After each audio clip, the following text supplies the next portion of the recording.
Почитувани добровечер и добре дојдовте во отвореното студио на телевизија Нова. Вечерашната тема на дебатата е мощна актуелна, за жал. Ќе зборуваме за разводите, бракот како институција или заедница со права и обврски на брачните партнери или можеби врска која може да се прекине во секој момент. Наши вечерашни гости во студиото на телевизија Нова се господја Мирјана Јовановска-Стојановска, која е психолог, Сергеј Варошлија, вам многу добро познат, Кристина Стојановска, адвокат и Биба Додева, која исто така добро ја знаете. Велам добро вечер и добре дојде за сите. Добро вечер. Јас би започнала со тоа дали воопшто треба да постои пробен брак, заедничко живење пред и официјално брачните партнери да стапат во брак. Повелете. Знаете, бракот е некој слободен избор, или би требало така да биде, нели барем во овој цивилизиран свет кој ние живееме, бракот е избор, така и предбрачната заедница би требала да биде избор. Односно да е младите кои планираат да живеат заедно, да почнат веќе да живеат заедно. А некои психолози советуваат дека тоа би била добра припрема, нели? Затоа што луѓето е убаво кога се среќаваат надвор, нели оние ќе излезе со дечкото, со девојката, ќе се спреми, ќе се истушира сите намирисани, дотерани, ќе се сретнат, ќе си поминат неколку часа заедно и ќе се разделат. Заедничкото живење е сосема различно. Значи, тука веќе не може да се остане во некои рамки кои ние си ги ставаме или покажувајќи се како некој идеален партнер, него веќе подлабоко се запознава партнерот и можеби, еве како моje мислење би било дека би било доста нели добро кога би можеле да одживеат заедно, но во нашата заедница не знам се уште во нашава култура колку е тоа можно, затоа што за тоа се потребни финансиски средства, потоа се потребни средства како емоционални, односно да двајцата бидат доволно зрели да одлучат дека ќе бидат против мајката, таткото, нели не знам колку нивната околина ќе дозволи такво нешто. Така да кај нас можеби не е едноставно да се зборува за сето тоа. Сергеј, повелете? Јас во принцип сум за заедничко живење помеѓу две возрастни личности. Мислам дека има многу врска на која возраст се и од кои причини сака да живеат заедно. Пошто мислам дека ако тргаат со варијанта ајде да пробаме како ќе ни биде да живееме заедно, па што би било кога би било, некако самиот тој момент, таа формулација некако мене лично не ми се допаѓа. Мислам дека кога има љубов со некого, некои работи си доаѓаат природно. Да, треба да поминеш време со партнерот и пред бракот. И тоа е еден вид на договори, на компромиси, на толеранција. Често разговарам со луѓе што се и постари и помлади од мене, што имаат и успешни врски, и неуспешни бракови, или пропаднати, или не е битно од секаков вид. Меѓутоа, овие денови наоѓам на една, апропо оваа тема, на една констатација, што ми ја кажуваат луѓето од мојата генерација и ми викаат дали нашите родители па живееа пробно. А има многу успешни бракови. Така. И дефинитивно јас сум од семејство со успешен брак, имам другарки, пријатели кои имаат навистина родители со успешни бракови, кои што буквално не поминале у тоа време што се вика немало ни мобилни телефони, немало дури и одмор, викенд дали можеле да истераат заедно, камоли да живеат заедно. Така да не знам дали е тоа дефиницијата за успешен брак. Лично сметам дека да, треба да се живее заедно. Меѓутоа се е дел од овоа ново време, инстант време, на инстант вредности и на една дегенерација на општеството. Така да не можам да кажам што е меродавно или што е исправно. Веќе мислам дека некако изгубив верба во што е правилно, а што не е правилно. Кристина, да го слушнеме вашето мислење. Дефинитивно, тренд е заедничкото живење, можем да кажеме норма во ова современо општество. Дали треба заедничко живење или не, моето мислење на моменти е поделено. Имајќи во предвид дека причините поради кои младите сега се решаваат да стапат во таква релација на односи, заедничко живење, се различни. Например, еве жените, причина најчесто се, не секогаш, меѓутоа најчесто причина жените зашто влегуваат во тоа заедничко живење, тоа представува за нив еден чекор кој ги води во брак, што е многу нормално и природно. Од друга страна пак мажите, според мен, ова е моје лично мислење, генерално ги зборувам, честни исклучоци, влегуваат во такви односи токму од причина да го пролонгираат оној период што следи за влегување во брак. Значи, тоа зборувам генерално. Меѓутоа, причините, доколку се материјални и, како да кажам, корисни во финансиска смисла, сметам дека лоша причина за заедничко живење. Би било добро причини за брак, за заедничко живење да бидат љубовта, Така. а како причина може да биде и жилбата, да понатаму нели имаат и деца. Меѓутоа, овие причини, според мене, се причини кои што се практични и сметам дека до некаде не се во ред. Причина за стапување во брак треба, според мене, да биде исклучиво љубовта која што чувствуваат помеѓу себе и нивната желба да останат до крајот на живот заедно. И сега, во текот на тоа заедничко живење, нормално се јавуваат и проблеми. Се е добро додека не дадат тие проблеми.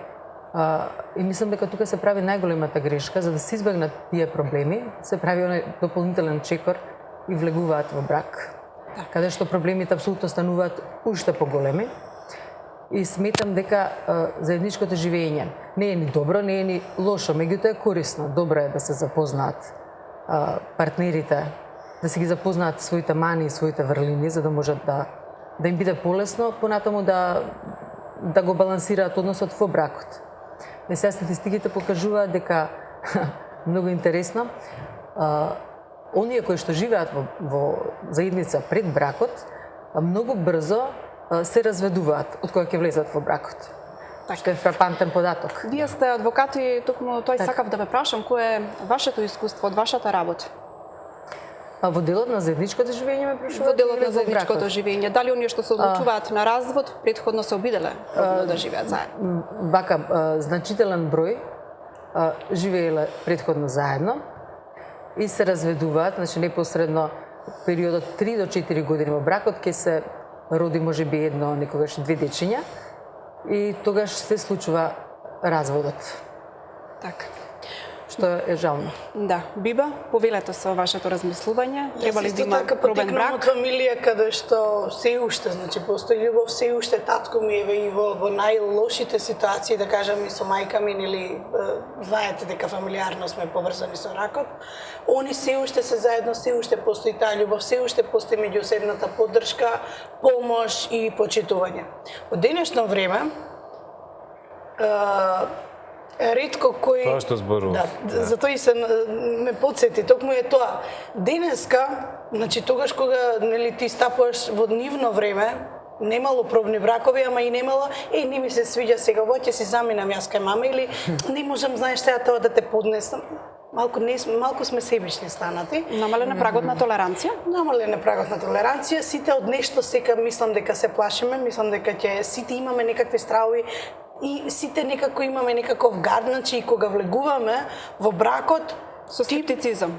Па да, затоа што ако ти планираш, значи воопшто нешто да се случи, ти нема да го направиш тоа. Тоа е мој став. Значи јас сум многу отворена, многу конкретна и тоа што го сакам, тоа го правам. Значи немам калкулации, знаеш, Моментот дали на индивидуалност, на индивидуализам грешно се толкува.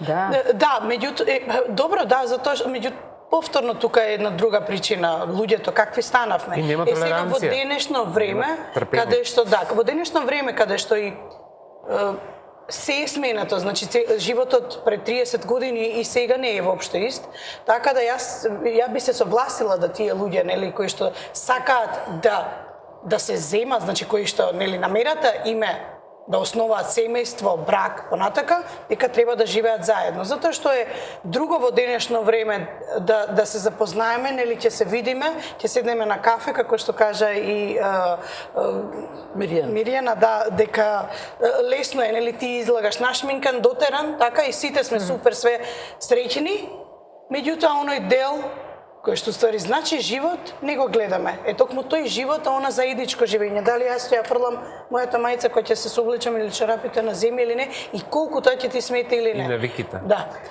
Така да... Би сакала само, значи се согласувам во целост со Бива, би сакала да надополнам дека Ние, за жал, живееме во едно време каде што индивидуализмот е ставен на прво место. Значи, некако единка, сега влегуваме во тоа заедничко живење, подоцна и во брак, со очекувања кои што подоцна носат разочарувања. Значи, очекуваме сите желби наши да бидат задоволени на сите нивоа, имаме своји идеали, без при тоа да размислуваме дека можеби и другиот партнер си има и он некои визии, идеали кои што сака да ги реализира, да ги спроведе. Очекуваме нетолеранцијата Нетолеранцијата, тоа е Не знам така. дали е тоа индивидуализација или е Грешно неспособност да толкување. се види другиот. Милијана, дали може, и од таа гледна точка, да, може да биде и тоа. Да. затоа што јас сметам дека Себичноста. себичноста, ако ние очекуваме со бракот дека ние ќе бидеме среќни, а претходно не знаеме самите со себе што да правиме и дека треба другиот нас да не забавува, да ни го Сите желби да ги исполни, а Апсолутно. кој ќе се исполнат желбите, после доаѓа до монотонија, веќе не е интересно, досада. и никогаш не си задоволен од ништо, значи ништо не може да те задоволи. Психолозите велат дека за да се сакаш вистински себе си, а значи и да се грижиш за тие што се околу тебе. Апсолутно. Заради тоа што има дефиниција, значи личноста е составена од психички, физички дел и полето во кое што се наоѓа. И сите тие три дела заедно прават една личност. Ја би додала тука на среќен оној човек кој живее за среќата на другите луѓе, меѓутоа ретко сега ние баш луѓето немаме доблест за да се откажеме од своите работи, за да направиме некого среќен. Сите тие Тој баланс кога би психолошки постоел и во филозофски. заедничкото живење и бракот, сметам дека поинакви би биле релациите. Значи, нема Така, потреба ама ни сите да тие се мисли само да луѓето ги грешно ги толкуваат. Да. Значи среќен е другиот кој ќе вака или ако сакаш се себе си за да ги сакаш другите, значи тоа све некако на теорија го Добро, знаеме, тоа а во зависи од вредноста што грешно го човекот, грешно го вредностите толкуваме. живее човекот, да. Така е, да. Тоа што Меѓутоа, во не пракса значи грешно дека се мора толкуваат тотално работи. да се откажеме. Тоа значи дека можеме да научиме како да одложиме само некои своји потреби. Значи не мора за да јас воопшто работам нешто за Не моите. зборуваме за откажување. Да. Меѓутоа да знаеме дека и тој другиот кој ни значи сме решиле да поделиме. И да го Некој прифатиме, дел од да нашиот живот да го чуеме, да. прифатиме, Мани доблест. онаков каков што е и да бидеме толерантни во делот на неговиот карактер кој можеби на моменти не ни се допаѓа. На Запад се многу актуелни предбрачните договори. Мене ме интересира што мислите вие по оваа тема, дали тоа е гаранција на некој начин за успешен брак? Кога точно ќе прецизираме кои се нашите очекувања, нели, и барања од нашиот партнер? Повелете. Па вака се, тоа сигурно ќе одговори адвокатот многу подобро. секако. Затоа што мене тоа баш ми личи на нешто правно, склопено, ставено во рамки, стегнато.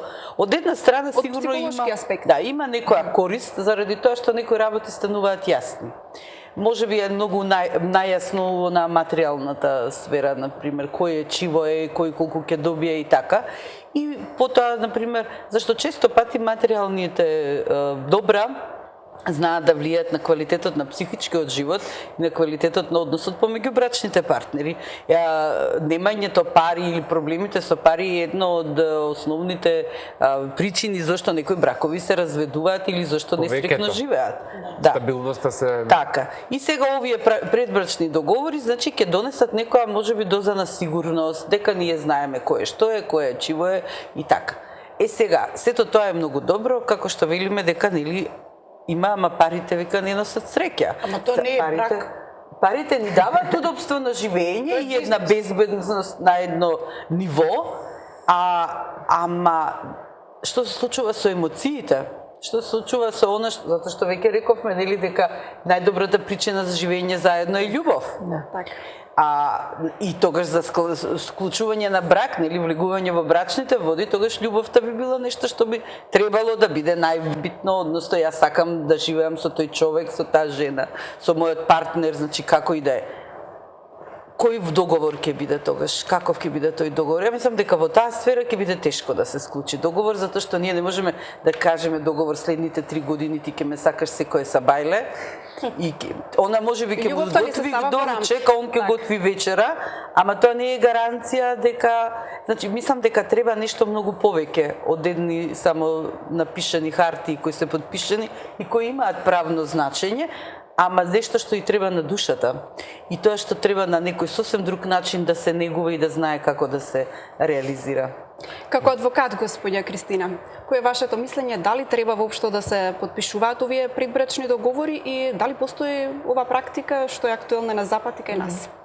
Предбрачните договори во модерно општество се едни од најконтраверзните договори во моментов, бидејќи имплицира не само во научната фела, туку и во пошироката јавност, големи морални, правни, етички дилеми. Како таков договор, нормално се поставува прашањето дали постои љубовта пред да се случи тој договор. Или можеби тој договор е чист бизнес. Меѓутоа, секогаш има аргументи за и аргументи против. Во поранешните социјалистички држави, во соседниве, во Хрватска, во Србија, во Црна Гора, во Русија, во Полска, значи секаде овие договори веќе се имплементирани во семејното законодавство во тие држави. Меѓутоа, кај нас, за жал, овој договор се уште не е законски вметнат во семејното право, односно не е законски нормиран. Затоа во тек се сега изготовка на граѓанскиот законник и како последна книга која што треба да се изготви делот на семејното право, има предлози овие брачни, односно предбрачни договори да бидат дел од нашето законодавство. Исто така морам да кажам дека овој вид на договор е еден од најнеромантичните договори, бидејќи со самото негово склучување алудира на тоа дека веќе партнерите, брачните партнери или брачните кои што ќе го склучат овој договор, веќе се спремни, подготвени во иднина да се случи разводот на бракот. И сега, суштината на овој договор е да се со него да бидат опфатени и да биде регулиран начинот само во делот на имотните односи на брачните другари. Тоа што значи имотот кој што тие го имаат како сопствен имот пред брак, имотот што го имаат, што ќе го стекнат за време на брак, точно да биде точно сами според својата волја да го уредат тој однос. Интересно е што аргументи за и аргументи против. Аргументи за се тоа што ќе се испегнат дополнителните трошоци околу ангажирањето на адвокатите и долгите судски постапки, кои што би следела евентуално по разводот на бракот. Сега тука малце има еден голем, мислам во нашето законодавство еден голем парадокс од нашиот режим, бидејќи опфатен е само законскиот имот на брачните другари, тоа што значи дека доколку едниот брачен другар во текот на бракот работи, заработува вредно дење и ноќе, обезбедува голема финансиска сигурност на семејството, другиот брачен другар работи помалку или воопшто не работи, во случај на развод на брак, нели, треба една судска постапка дебела да се истера за да се докаже кој имот на кој припаѓа, бидејќи согласно нашиот закон, сето она што е стегнато во брак се дели на една половина на брачните другари. Добар аргумент во оваа смисла е предбрачниот договор, бидејќи во тој случај ќе биде регулирано имотот претходно чие, значи постои заеднички имот и посебен имот на брачните другари и имотот кој што ќе се стекне во текот на брачната заедница како со него ќе се раководат брачните другари. Овие предбрачни договори се многу популарни помеѓу холивудските звезди. Ама имам ја критика многу на тоа. Различни размислувања има. Не се на работа, ама целна работа дома. Мислам, кој ќе овие договори во љубов, може би за тоа. Да, ние сме малце веруваме. Овие договори, значи првенствено, сега постои мнение дека овие договори се наменети, мислам, за побогатите луѓе, затоа што има луѓе што велат каков предбрачен договор јас да случам, но имам јас ништо, нема ни мојот сопруг ништо. Меѓутоа, јас не би подценила дека и еден стан кој што некој го заработил, домометот пред да стапи во брака, кој што еве минимален е 30.000 евра, не е имот кој што би требало да се подцени, евентуално за понатаму во бракот, од друга страна неодговорниот брачен другар да го прокоцка на некој начин тој стан. Или она што го кажувате. Не само за богатите овој вид на брачен договор. Да, тука се наведуваат и навики на живење, не само материјални добра. Или она што кажува господјата од типот, демек кога се потпишува предбрачниот договор, демек тоа као да се гледа крајот на на еден начин на тоа сугерира. Подготвени сме. Да, тоа и ама и у принцип во случај на тоа и тоа секако постои. Мислам крајот со тоа што крајот сакаме да го документираме, доколку се случи, сакаме да биде тоа све нели најкоректно. Затоа што повторно тука нема девиза за успех на љубов, нити има девиза за успех на брак, нити што и да е. Меѓутоа доколку се случи најлошото, во најлошото да го изведеме да извадиме најдобрата варијанта. Тоа значи ние очекуваме. Ние негуваме во недоверба и очекуваме оној момент кога ние имаме Б план, значи дека не веруваме во план А. Ето тука се поставува, тоа е значи аргументот против, каде е тука љубовта и ако ние веќе се договараме дека во иднина сме подготвени, кога ќе се случи нешто си го разделиме имотот, каде е тука довербата наша. Така. Дали ние воопшто се сакаме? Да, добро, ако ја земеме во предвид 50 нијанси сиво, таму воопшто не станува збор за материјални добра, туку брачниот партнер бара од партнерката во иднина, на пример, еднаш неделно да посетува козметичар. Одлично, Меѓутоа станува збор и за животни навики. Велете е 50 нијанси, многу ми е умилен. Еве само да ги смениме улогите. Замислете 50 нијанси сиво, да дојде еден обичен работник од рудник и да ја каже на таа да ја утепа мавајки и да ја каже извини, мислам, се е во парите. Значи тоа 50 нијанси сиво, да, он ја возможува да она лета со хеликоптер, он ја возможува на се да има. Мислам, Затоа треба предбрачен договор во принцип. И тоа знаеш кој треба да го побара предбрачниот договор? Страната што нема. Тоа е покоректно. Ако момчето или девојката не се имотни, еве на пример девојката ако не е имотна, она треба да побара, да инсистира за предбрачен договор за да не биде злоупотребена или да не биде етикетирана дека е со некого заради неговата добростоечка финансиска. Вака има и еден аргумент што е за, а тоа е овој предбрачен договор кој ќе се склучи е неможност ние во наводници кажано ловци на богатства да можат да искористуваат, бидејќи нели често се случува се мажат или се женат за богати и после го злоупотребуваат тоа, бидејќи согласно законот се дели на половина. Е сега тоа ќе се докажува во текот на постапка, меѓутоа многу трошоци. И токму тие причини предложени овој тип на договор. Меѓутоа, она што спомна ти на запад и холивудските звезди како сето тоа го прават, кај нас, значи предлозите кои што се дадени ја исклучуваат таквата можност. Исклучиво овие договори може да се прават само во делот на имотот, во материјална смисла. Значи, ако 20 луѓе се чувствуваат како единка и како целина, и буквално има таква некоја љубов, тој документ нив ќе биде смешка. Нити едниот ќе се увреди, нити ќе се навреди, него буквално ќе го речат, не е битно. Значи, ако се чувствува таа некоја поврзаност, се чувствува таа некоја љубов, и тоа е некоја формалност, мислам, ќе ја направиме голема работа. Нема да ја направат или да размислуваат на тоа. Така, а и да размислуваат ништо страшно. Тие бракови во моментов кај нас, значи, може да се направат, меѓутоа нема да имаат никакво правно дејство, чисто меѓу нив. Меѓутоа уште не е регулирано со законот. А може би кога секи така материјално да се регулира, ќе остане само љубовта. Па да. Као што вие рековте дека може би нема да бидат тие позитивна страна е тоа што веќе постои отвореност помеѓу брачните другари, они веќе разговарале за се. Веќе се чувствуваат растеретени во делот, јас имам пари, па кога ќе се случи да не ме изигра, а овако не се веќе растеретени, тоа си го ставиле на хартија и тој дел го подпишуваат на страна, меѓутоа се зависи од односот на брачните другари. Знаете колку случаи има, мал коментар, колку случаи има каде што партнерите се прашуваат со години дали вистински ме сакаме на оваа личност или е со мене заради доброто живење или патувањата или средствата или мислам не е убаво кога човек живее со прашалник дали личноста што се декларира дека го не сака, зошто ме сака, да.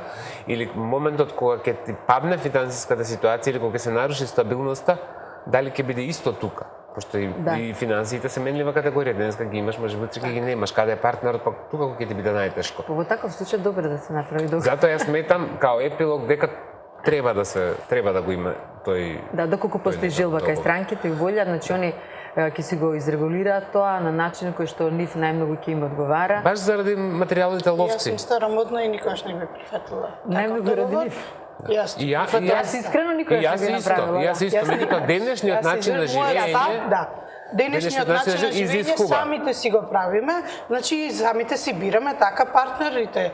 И сега она што се наметнало како некаква практика, тоа го измислиле поради ете такви, значи ловци или било што. Јас лично, мојот став е дека никогаш не ми прифатило таков договор и дека доколку нешто такво прифатиш, ти значи веќе планираш, имаш предвидено нешто во главата. Така, предлагам да погледнеме реклами, па продолжуваме со истата тема.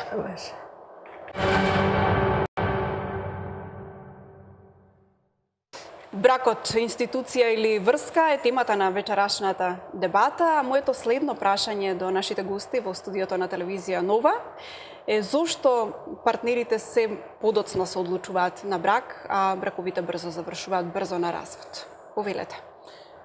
Па, една од многу говорените теми овде кај нас е дека ние постојано се наоѓаме во еден период на транзиција и таа транзиција ни донесе големи промени. Промени во начинот на живење, во начинот на функционирање, во промени во моралот, во етиката, во културата во која што живеевме.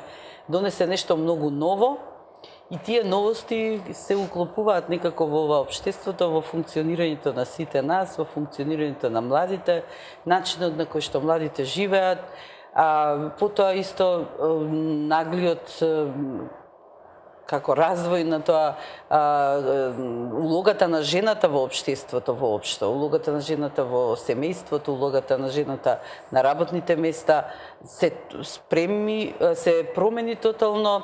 Со тоа се променија веднаш улогите и на мажите, затоа што тоа не може едно без друго, едното да стои и да не се менува.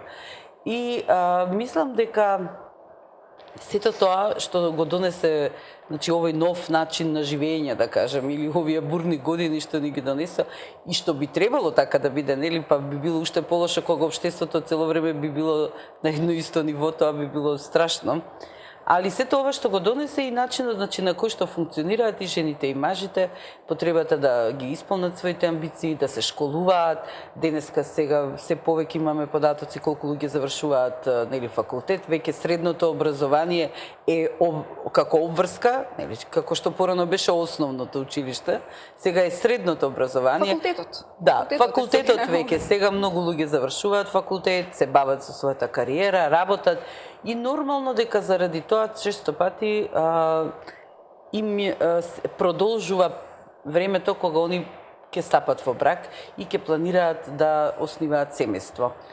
Така. Да, исто така тоа е онаа слобода која ја доживуваат денеска, која се помалце е обврската дека мора да се стапи во брак за да се идентификуваш со нешто во својот живот. Кои се да, повели Сергеј. Апропо стапувањето во брак и брзото разведување, што кажува госпогата, инстант денешницата на живење, сајбер времето, интернетот, немањето етика, немањето морал. Сите тие работи доведуваат кај младите до една емотивна неинтелигенција. До инстант, ајде ќе се мажиме, ајде ќе се разведеме. Значи, исклучиво има врска со воспитувањето.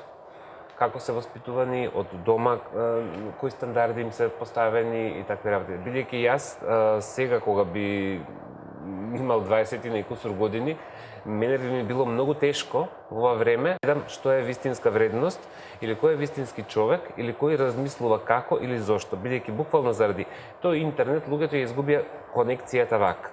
Кај нив е све инстант, мислат дека имаат 2000 виртуелни пријатели, а немаат ни двајца со кои што може да се сретнат и да седнат.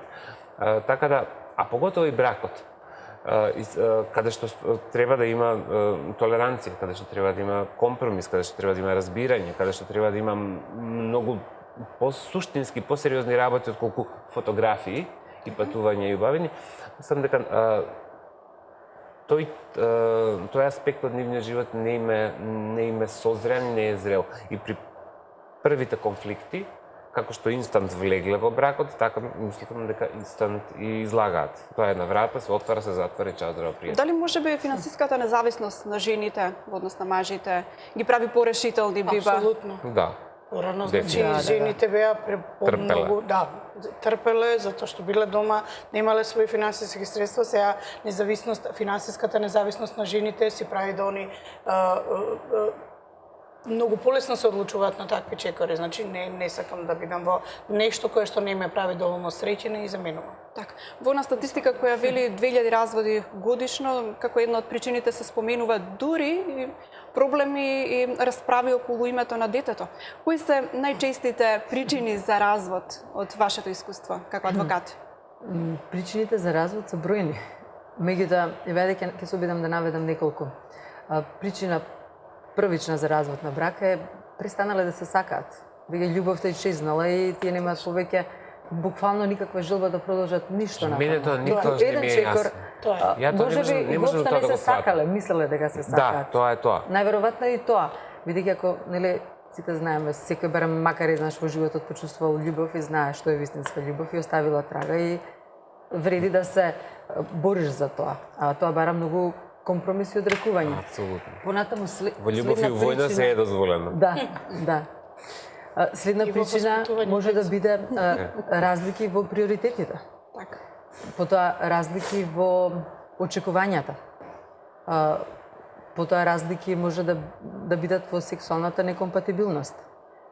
Голем број на разводи се случуваат поради финансиската состојба. И мада голем број па на разводи се одржуваат поради неможноста да, бидејќи живеат во сиромаштија и не постои можност да се разведат, бидејќи последиците од разводот би бил страшен. Значи, во делот на тоа како тие ќе се снајдат понатаму. Причина за развод може да биде исто така, и можам да кажам дека е врв на причина за развод, а тоа е неверството. Бидејќи со неверството веќе се губи довербата помеѓу брачните другари. А сметам дека една добра причина за опстанок на еден добар, солиден и стабилен брак е да постои љубов, доверба, искреност, а тоа е еднакво на заедништво. Доколку не постои тоа, сметам дека нема баш Така е. никаков резон да се продолжи бракот. Така? Сега нова и оние ситни нешто би дошла како причини, гордоста, себичноста, егоизмот, себељубието, сите се тие причини кои што подоцна доведуваат до момент кога веќе доаѓа до емотивно ладење на брачните партнери еден од друг, искршнување од она што се вика брак, излегување надвор од бракот и сето тоа по известен период тука. Кои најчесто поднесуваат барање за развој? За развод? Жените или мажите? Жените? Жените дефинитивно. И моето искуство зборува за тоа. Може да бидат најразлични причините, меѓутоа сметам дека жените не сакаат да живеат во неизвестност, а пак мажите мислам уживаат во тоа. Од психолошки аспект ме интересира зошто жените ве вас ќе ве прашам лично, зошто ово ниво повеќе до случај и како дали е тоа сега или било од Неизвестност. секогаш така? Па мислам дека тоа сега повеќе. Ради Јас немам независноста, податоци веројатно. како било понатака, не сум запознаена со тоа, ама мислам дека денеска повеќе жените се тие кои сакаат да ги почесто жените се одлучуваат да го раскинат бракот кога во бракот има проблем. Затоа што се уште сметам дека положбата на мажите во браковите, барем во нашето општество, се уште е некако традиционална и докажано е дека мажите кои се оженети живеат подолго него оние што не се женети. Да. Мислам, оние што и сега доаѓа зошто така, нели? И сега се прашуваме, значи таа улога на мажот, таа традиционална некоја улога, му овозможува еден многу убав и удобен живот. Да, комотно. Има жена која го пере, пегла, работи за него, ги чува децата. Едно време кога јас запостив една жена да ми помага дома, јас реков, сега знам зашто балканските мажи сакаат да се женат. Затоа што јас можев да дојдам од работа, дома да ми биде све средено, децата згрижени, не морам да и правам муабет, затоа што сум уморна од работа, ручекот ми е тука и тоа беше идеалниот наш балкански брак, кој се уште доста од нашите бракови личат така. И сега жените се промениле, затоа што стекнале и повеќе свесност за себе си, повеќе не се идентификуваат со бракот дека тие значат нешто во животот баш заради тоа што е мажена. Порано било во општеството се знаело, ако ќе се омажи и да роди деца, таа жена е секако што треба. Ако не го направила тоа, врската не ја исполнила, нешто не е во ред со незе. Мислам денеска тоа веќе одавна престана да важи. Жените го избришале тоа, значи таков еден стереотип, мислам не постои тоа е. И разводот не ги плаши. заради таа финансиска финансиски, сигурност, кога се стабилни, заради не се- тоа што не и се од семејствата размеруваат, не се осудени и отфрлени, значи воопшто во општеството поприфатливо е такво Така е, нешто и се помалце сакаат да живеат со мажи кои се традиционални. Дефинитивно, ама ако порано мажот бил тој што ги имал конците во своите раце и ја држал жената на што се вика на кратко јажен, нели, заради незината немоќ да биде независна и ја уценувал. Немек мене ми се може, јас го правам тоа и тоа. Зашто она нема кај да оди? Нема каде да оди. Сега жената го има подеднаквото право. Сега имаме Да, па една рамноправноста. да, Веќе се имаме една рамноправни друга во категорија финансиска на смисла. жени кои што каде што рамноправноста е злоупотребена. Каде што жената е таја која што Секогаш кажува, има и такво ми се нешто. може, Да. или јас сега ќе го Има и направам такви ова или ќе случаи. го направам тоа. Значи, многу е битно кога зборуваме за рамноправност или за еднаквост. Значи, еднаквоста треба да е буквално во све. Така. Не само во јас Да. ќе те оставам тебе или значи еднаквоста треба да подразбира се, еднаквоста треба да значи дека мажот треба да и да пере и да пегла, како што жената треба да знае да отвори кола и да смени гума. Тоа е еднаквост за мене. Нема Да, тоа машка е и идеална женска работа. дефиниција на тоа. Значи нема машка женска работа, нема женско сум. Јас ќе ги носам торбите од Веро или од Тинекс или од кој да е. Значи, сакаш да бидеш рамноправна, тогаш прави тоа што го прават и мажите. Или машкото ќе каже, јас ли ќе менјам пелени или ќе перам. Да, ќе переш, ако сакаш да живееш во општество каде што ги прифаќаш, каде што нема човекови разлики, да кажем. Биба, дали е подобро ужасен крај или ужас без крај? Да, ме груе. И јас сум заедно со него. Ужасен крај е многу подобро. Затоа што ужас без крај нема крај, значи тоа е веќе Да, ова би никаде ужасно не ќе води. заврши. Ова знаеме дека значи постои и во така и е во реалноста. Секогаш кога нешто завршува, нешто сме се надевале, нешто си вложил себе си, цел живот, значи целото своје битисување го вложуваш, нели, во тој брак, врска, семејство и одеднаш кога треба да се прекине, е страшно, ужасно, значи ќе треба да почнеш од нула, од ново, да градиш. Тука се доведува едно прашање кој сум, чекај што направив, до кај сум, каде да идам. Значи и воопшто не е лесно, меѓутоа апсолутно се има на некој начин, нели, и свој почеток и свој крај. Јас сум повеќе за ужасен крај и за нов почеток. Јас не сум за ужас никако. Значи, ниту сум за ужасен Од крај, двете ниту сум злако за треба да се бира ужасен помало. Ова ужас без беше крај. Мислам дека има Ова многу мораше врска. еден избор да има. Да, али мислам дека има многу врска помеѓу какви партнери станува збор. Значи, колку е нивната свест и компромисноста и колку се они човечни пред се, за тој крај да не биде ужасен, Да, него да биде достоинствен. емоционално зрели. Така, ете така. Што реков, колку таа такви емоционална стрпјавате ви? интелигенција. Многу малку.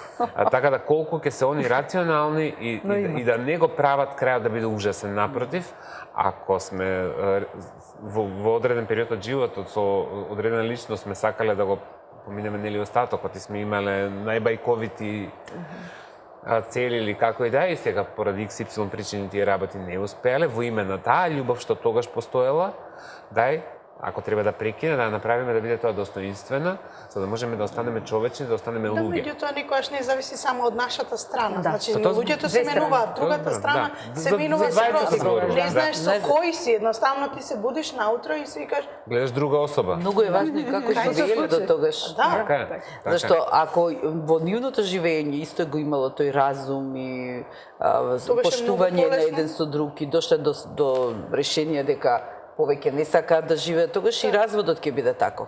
Ама ако претходно на разводот некои бурни случувања, емоционални злоставувања и физички, и тука се вмешани сите роднини и децата и сето тоа, Да, тој катастрофа. развод нема да биде таков. Без разлика многу е- колку се луѓето интелектуалци или свесни или паметни, кога ќе почувствуваат дека се увредени, тешко кој ќе остане на ниво да биде разумен во да, разводот. да се губи разумот. Да, зашто Тука емоциите веќе- кога ќе почнат да преплавуваат, Знаете како вие како психолог знаете дека вас ви е јасно дека луѓето стануваат нервозни и агресивни само поради една причина. Мислам, една причина. Една од причините најголемата стравот. Да. Стравот ги Да. прави луѓето да реагираат така како што реагираат.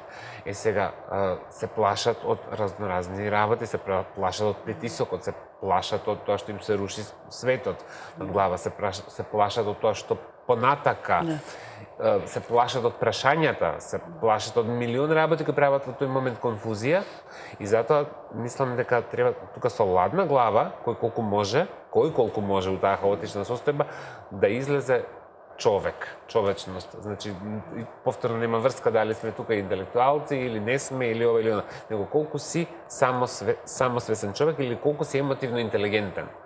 И да не сакаш да ги повредиш.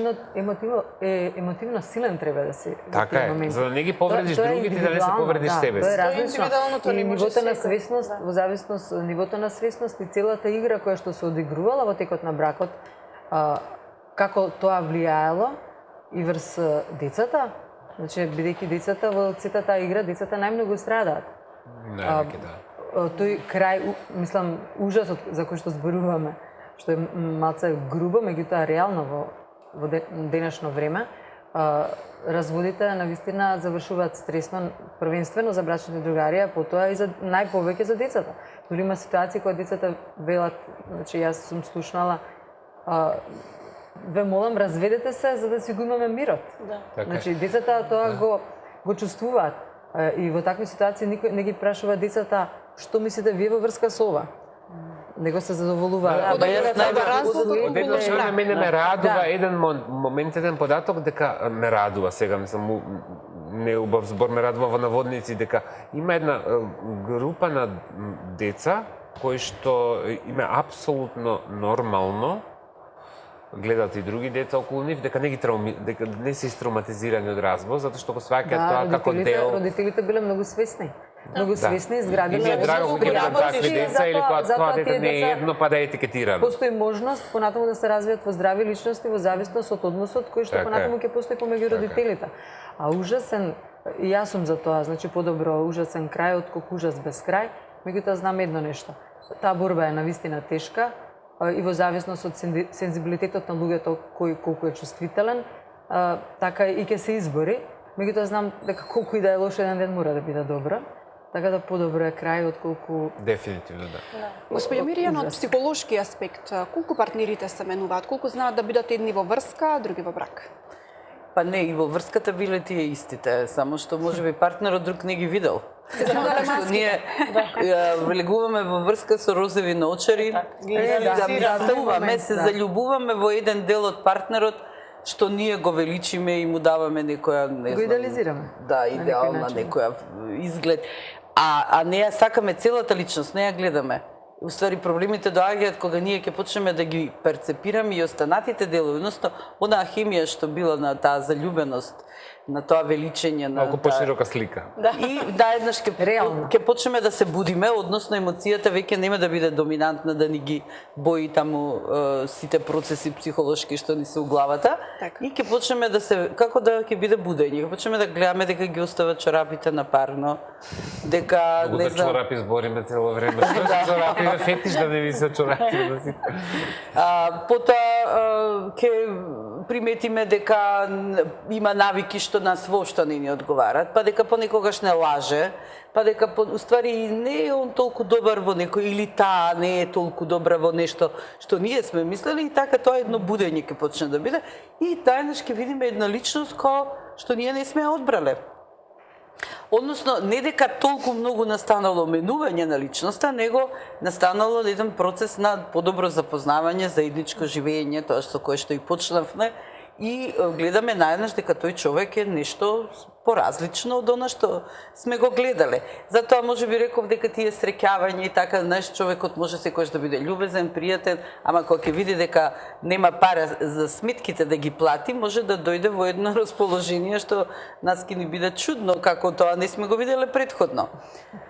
Исто така и луѓето се менуваат, значи од друга страна. Се менуваат затоа што животот не менува. Значи, влегувањето во брак не менува. Затоа што најнаш почнуваме нешто да правиме што не сме го правеле до тогаш, да добиеме некои одговорности што не сме ги добиле.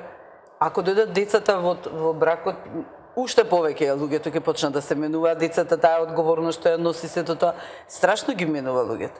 Не менува одговорностите на работното место, значи еден веќе живот што мора да биде некако среден. Ако не имаме луѓе кои, например, се уште се во пубертет, после 30-та година, 40-та, ама општеството не притиска да пораснеме малце. Значи, мора некако да се менуваме и сето тоа го менува. Навистина, човекот и ги менува двата партнера. Во тоа менување, едниот партнер може да почне повеќе да зрее и да работи, другиот да остане на оно ниво кое што влегол во бракот. Значи, да си ја задржи нивото на адолесценција, да не сака да го спромени. И така долги години да живее во адолесценција, без разлика маж-жена, мислам, тука се случува и кај едните и кај другите. И настанува разидување на партнерството. Значи, дали заради тоа што не сме виделе каков е партнерот, дали заради тоа што различни се начините на растење, различни интереси, различен начин на живење. Денеска има партнери кои различни партии сакаат политички, па веднаш доаѓа раздор меѓу нив.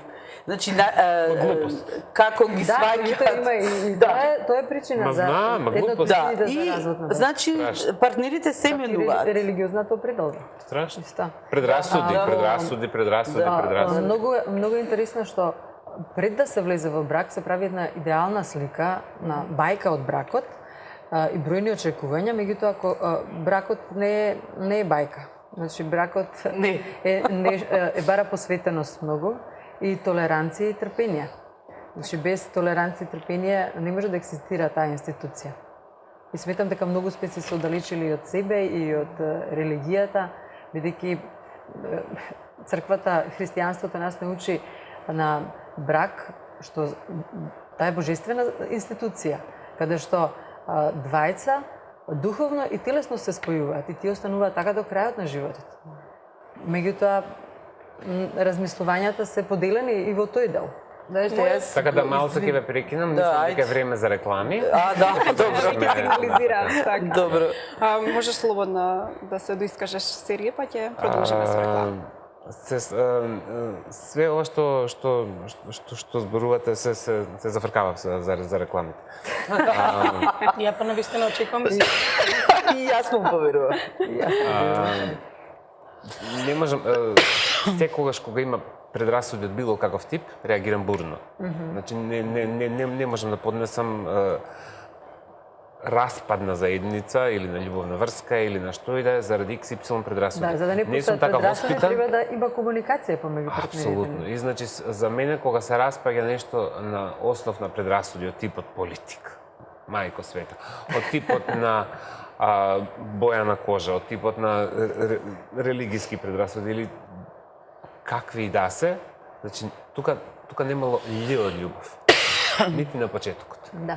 Добро, јас не би судела тука во тој дел, бидејќи секој си ја знае својата личност, зашто е тоа така. Меѓутоа и тоа дел, и тоа може да биде причина, да.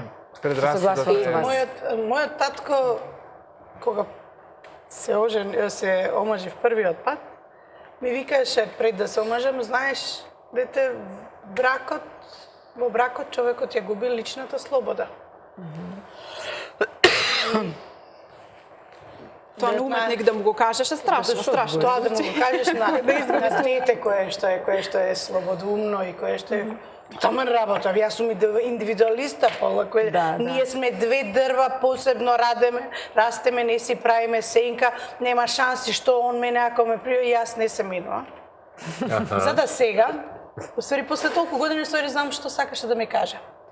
Човекот кога е во било каква врска, ние се ја губиме личната слобода, значи во смисла правиш компромис за некои работи. Меѓутоа добиваш, така јас размена има. Веќе тоа значи тоа е некаков компромис со кој што всушност ги правиш работите затоа што ти се значени, затоа што некогаш ќе прекјутам нешто или некогаш ќе кажам нешто. Да го направиш некого среќен. Да, само заради тоа, едноставно, нели, човекот кој што е до тебе, тоа ти е битно. Вашата среќа, вашата емоционална исполнетост и љубовта. И сега доаѓа, тоа токму и го кажав и на ќерка ми, и го објаснив целиот процес. Кога дедот и мене на 19 и пол години ми кажат дете ти ќе изгубиш личната слобода, бидејќи ќерка ми е исто така растена, значи голем индивидуалиста, си знае што сака од тие модерните, да кажам, деца, нели, кои што независна е доста. И го објаснив и добро е, мислам дека го разбра тоа што го сакав, затоа што на крајот денот навистина ни е битна нашиот однос. Љубовта е таа која што прави уствари зошто некои работи ја откажуваме, зошто некои работи ги правиме. Доколку јас се откажувам за некои работи поради, нели, добробитот на своето дете, зошто да не некогаш, нели, направам некој компромис и за својот партнер.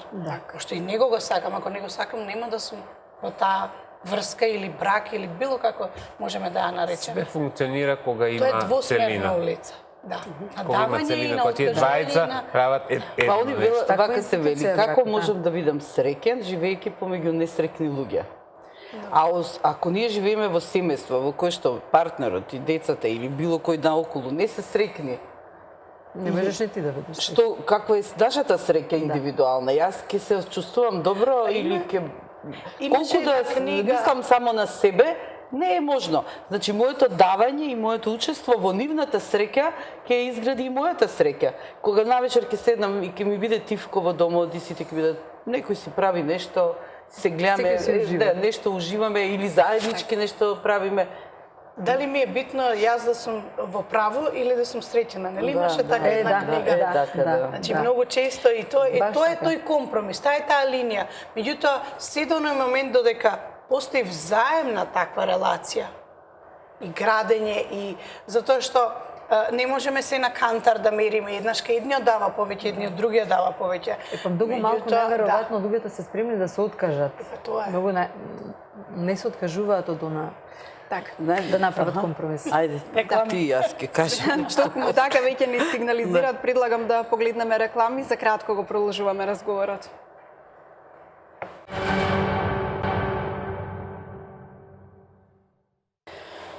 Продолжуваме со дебатата на тема бракот институција или врска. Моето следно прашање до нашите вечерашни гости во студиото на телевизија Нова е дали го поддржувате предлогот на граѓанската иницијатива која веќе од пред една година се ангажира и покрена иницијатива за подеднакво старателство.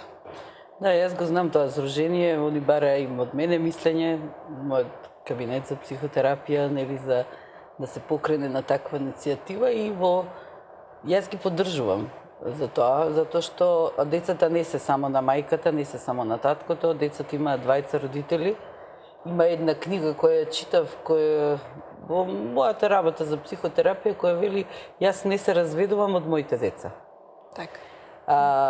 И тоа заедничкото старателство е нешто што би од ново тежнење кон некоја идеалност и би требало да биде, значи тежнењето да двајцата родители си ги одгледаат децата. Значи не е доволно супер, мајкава ќе успее да си ги земе децата. Ги земала од кого? Од татко си. Или таткото успеал да добие старателство, ја деградирал тотално мајката и сега он ќе ги гледа децава. А природно е да имаат двајца родители, и мајка и татко. Значи тоа што они Едниот двајцата родител е неспособен да биде родител. Или не сака. не, Или не има сака. специфичности многу, да. Јас сум апсолутно, јас не се слагам со вас, јас сум против еднакво старателство. Значи не е секој спремен да биде родител. Ама не, Секој има кога право. двајцата бараат.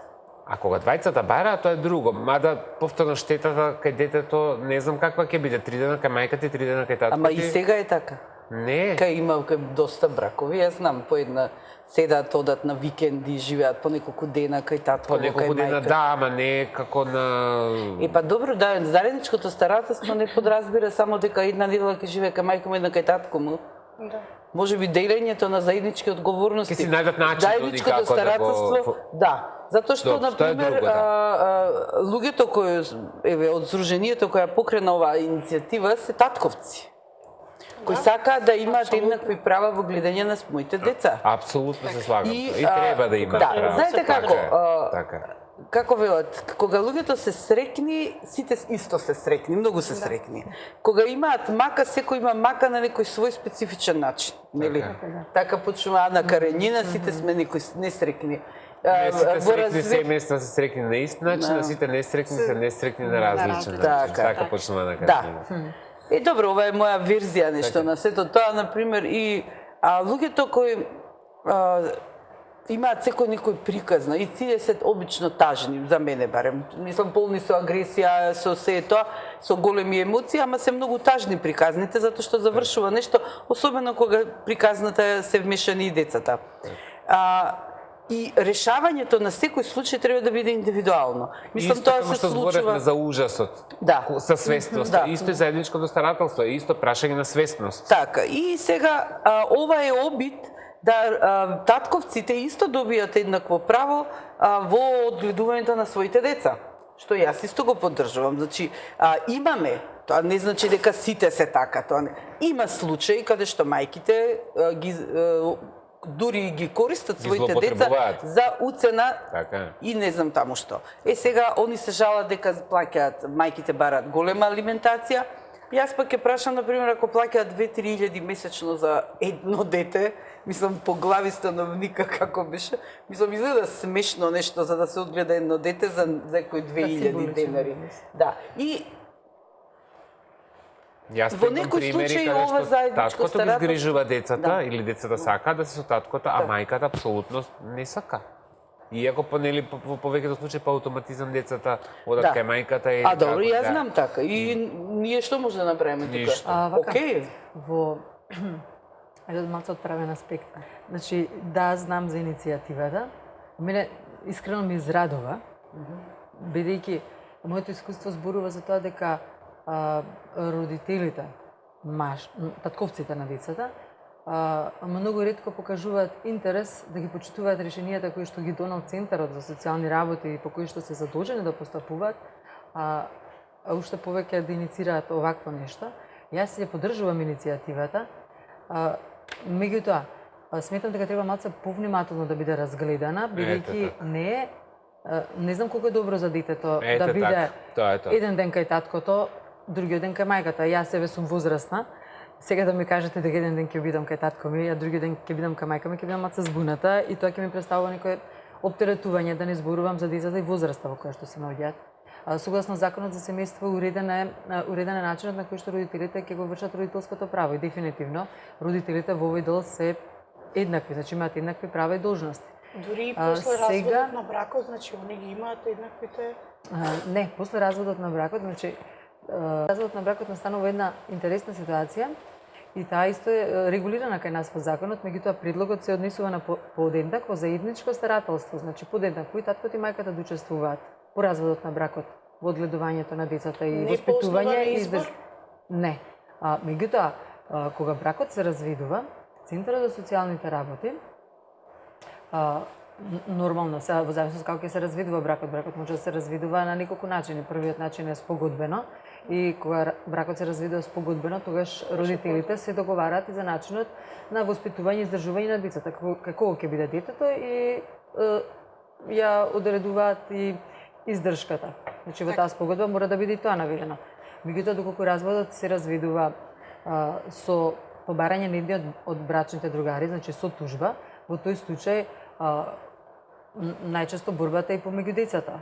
Тогаш Центарот за социјални работи носи решение и судот ја носи одлуката, меѓутоа го почитува решението на Центарот за социјални работи, меѓутоа има исклучоци кога судот не го почитува, не го одлучува. Нели, сето тоа во интерес на децата. Сега, оваа иницијатива, значи се согласувам дека по разводот на бракот децата се доделуваат кај едниот брачен другар. И тој ги носи значајните одлуки за тоа дете. Значи, буквално за се. А другиот родител, односно во случајов таткото, бидејќи во најголем број случаи се доделуваат децата кај мајката, таткото малце е изолиран од животот на децата. Значи, тој може да ги гледа децата 3 до 4 пати во месецот. Меѓутоа, не учествува во донесувањето на значајните одлуки за развојот на детето и одржува непосредни контакти. И автоматски не може да го запознае детето вистински. Да, во тој дел е поставена иницијативата. Може би ќе се најде некој соодветен начин компромис, меѓутоа сметам дека е сулудо еден ден детето кај таткото, еден ден детето кај мајката. Апсолутно. Секако Веќе е отворена Да. дебата голема, значи и правниците, и експертите, и адвокатите, и психолозите се вклучени во тоа и се надевам дека каква одлука и да се донесе, дали тоа ќе се имплементира во законот или не, да биде од интерес пред се за децата. Многу е специфично, бидејќи доаѓа буквално до растргнување на еден најневин лик у целата таа драма или тој ужас или како сакате крстате го. Се согласувам. Јас ова дебата би ја заокружила со последното прашање, дали ги поддржувате геј браковите? Ви па повелете. Јас ја поддржувам љубовта. Така да, оној момент знаете, многу често помеѓу жените и мажите, нели, каде што и треба, нели, да постои вистинска љубов, нели, е некакво правило, некојаш, ете, тоа се губи, не постои, меѓутоа, малку е специфична оваа тема. Јас сум сепак отворен тип кој што сметам дека доколку постои некаква љубов, доколку они се спремни да ја кронисаат со брак, секој да има право на избор. Така. Сергеј, повелете? Јас, мене ми е искрено смачено од ова прашање, иако е темата комплексна и е комплицирана за повеќето. За мене уопште не е ништо толку комплексно, нити е нешто комплицирано. Прво што ми смета кај оваа тема. Прво ми смета темата заради тоа што се одвојува. Повторно станува збор за предрасуда. Во љубов нема предрасуди. Така. Значи, сите сме возрастни тука, знаеме што и како и знаеме дека не станува збор за некаква си дегенерација. Иако така често се или болест или што и да е. Да. Ке се сложам со Биба. Ако двајца луѓе вистински се сакаат, Така. тогаш треба да најдат начин како ќе се заедно и дека тоа не треба да е ничија работа, освен нивна. Апсолутно. И да имаат апсолутно право, како што имаат и стрейт парови, така и геј парови. Така. Зашто нема проблем постари со помлади Да. влезат во брак? Зашто да има проблем ако се различна верска вероисповед. Значи кога има или од различни вери или такви работи, или црни и бели, како што некогаш имало проблем. Во денешно време прва е таа љубовта која што треба да има возможност на луѓето среќа, бидејќи само така ќе ги направат и другите луѓе околу среќни. Така. Повелете на кратко да го слушнеме вашето мислење. Па вака, мојата позиција професионална е, она што го тренирав и што го учев е да не ги судам луѓето, да не ги вреднувам, него да бидам тука за луѓето такви какви што се. Така да јас воопшто не размислувам дали поддржувам нешто или не поддржувам, него се она што се случува во животот околу мене, се она што јас доаѓам во контакт, го прифаќам и сум тука за тоа отворена за се што ќе се случи. Без да размислувам дали е тоа добро или лошо, затоа што тие позиции секогаш се многу лични, ограничени со нашите знаења, со нашите перцепции на сето тоа.